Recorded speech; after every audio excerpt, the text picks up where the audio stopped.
LDR, long distance relationship. Maraming nagsasabi na mahirap daw ito, nakakapagod, at minsan puno ng lungkot. Totoo naman, dahil hindi madaling mahalin ang isang taong malayo sa'yo.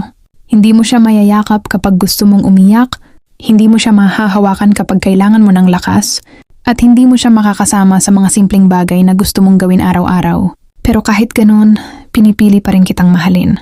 Dahil sa kabila ng distansya, ikaw pa rin ang taong nagbibigay kulay sa buhay ko. Sa simpleng good morning at kumain ka na ba, gumagana agad ang araw ko. Kahit screen lang ang pagitan natin, ramdam ko ang pagmamahal mo at sapat na iyon para manatili akong masaya. Ang LDR ay hindi lang tungkol sa paghihintay. Ito ay tungkol sa tiwala, pasensya, at pagpili sa isa't isa araw-araw kahit mahirap. May mga gabing namimiss kita ng sobra. May mga oras na gusto ko na lang lumapit sa'yo para makita ka kahit saglit. Pero iniisip ko na lang na balang araw, matatapos din ang distansyang ito.